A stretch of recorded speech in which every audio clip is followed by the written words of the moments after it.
Hello and welcome to CR Make. So by now you've probably heard of the super popular Netflix show called Squid Game. And since I'm making a Halloween costume every week until Halloween, I figured what is a better Halloween costume than a super simple design from a super popular show. So today I'm going to show you two different ways to make the mask that the workers in Squid Game wear.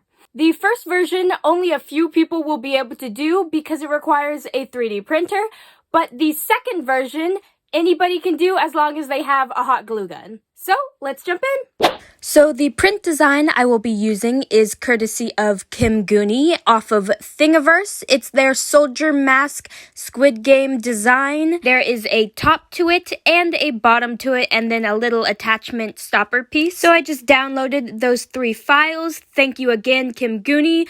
Saved me a ton of time. So I just had to convert the file using Simplify 3D. Oh my god, that's looking so cool! That's gonna be awesome. I'm excited.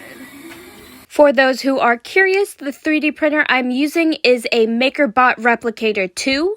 I didn't use any support, but I did put a raft on it. Oh, this one's done. Look at that.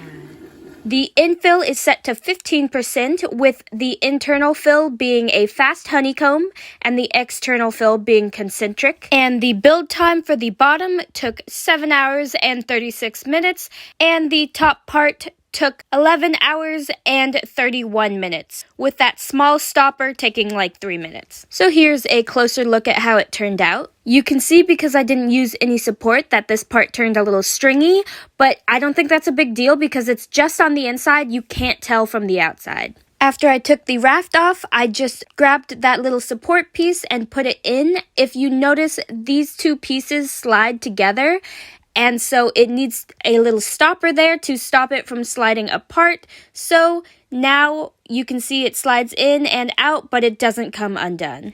Next, we're going to paint the shape onto the front of the mask. I could do a circle, square, or a triangle, and I decided to go with the triangle for this one. And the trick for getting it to appear like it has straight lines from the front is to look at it head on and paint that way rather than moving the surface and trying to get a straight line. Because the sides of the triangle are on a curved surface, and so the line will actually end up being curved if you try and make it a straight line. So yeah, at least do the general shape head on. Now it's time to put the head straps on this mask, so I could either use some black strap with adjusters, or I could use some elastic. Both of them would be adjustable for smaller or bigger heads, but I decided to go with the strap because I figured it was a little bit more sturdy, and because this mask is plastic, it's a little bit heavier than what the second version's gonna be. I figured a strap might hold it together better. So what I did is just sewed one end of the strap to the adjuster, looped that through one side of the mask, and then sewed the other end of the strap to the other side of the mask, like you see here. This way it's adjustable from the top and the sides. But Sierra, what if I don't have a 3D printer or black strap? Well, here's version 2. For this version, you're going to want some kind of mold, so here I'm using a helmet because it's got a nice face shape to it, but you could use a bowl or something else. You're also going to want some fabric starch, so here I have some heavy-duty fabric starch and just some regular fabric starch, just because I have both. And of course, we're going to be using this starch to thicken up some net fabric. So here I have some black net fabric. This is actually off of a broken tent that I had, and so I'm just using that net, but also you can just buy some net fabric. Just keep in mind, the thicker the net with the smaller holes, the better, because the less you'll be able to see the face through it. So now I'm just going to take some plastic wrap and I'm going to wrap this helmet just so that I don't get anything on it because I don't want to mess up my beautiful helmet. And then we're going to do the same with our black net fabric. We are just going to spread it across our mold, taping it down, and I'm also going to be stretching it and trying to get as few wrinkles or folds on the outside as possible. So I'm trying to make it flat and not have a ton of bumps in it. You can see how nice and smooth that looks. So now we are going to starch it. Yes, we are grabbing our spray starch. I'm outside just in case I make a mess. And I'm just going to spray that spray starch all over the fabric. I gave it a quick blow dry, and you can see it's kind of stiff in some areas, like right there, but it's still a little bit loose. So I'm going to try and do a second layer of spray starch and see how it turns out after that.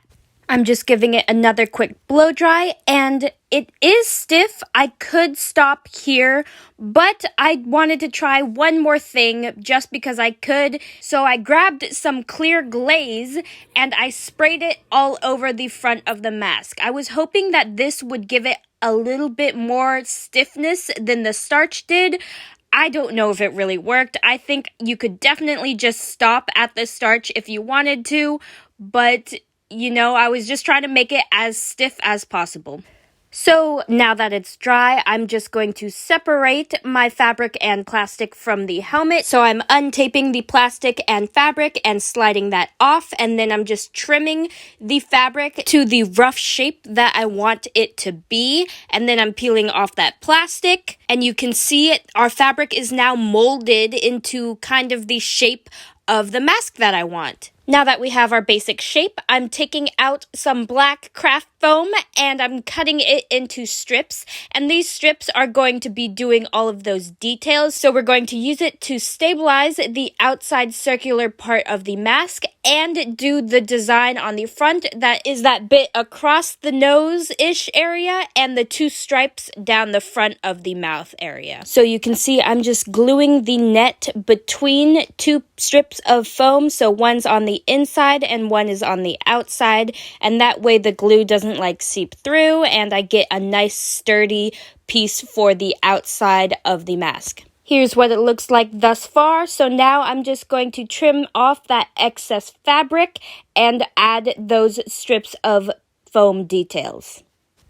Please don't pay attention to my messy workstation. You can see that red fabric on the side, and that is because I'm sewing the jumpsuit for next week's video. So we're going to be making a red jumpsuit for this Squid Game costume for next week's video. So if you're excited for that and you've wanted to learn to sew a jumpsuit, get ready, because that's what you'll see next week. If you're excited to see that, let me know in the comments down below. But now that we're done with the mask shape, we just need to attach it to our face with some black ribbon. So I'm cutting 2 strips of black ribbon, and I'm just going to hot glue that to either side of the mask. Now all that's left to do is to paint the shape on it. So I decided to put a circle on this one because I put a triangle on the last one, and I felt like this one, since it's all handmade, for some reason that means it should be a circle. Anyways, if you see what I'm doing right here, I've placed that roll of ribbon underneath the mask, and because the mask is a little see-through, I am just using that circle to draw out the circle that I need on this mask. That way, I'm getting a perfect circle from the front view, even though my hand isn't actually drawing a perfect circle on the front of the surface because it's curved. Then I just cleaned up my lines as best I could, and it's time to try on the masks. Let's try on the first version. So there's the mask.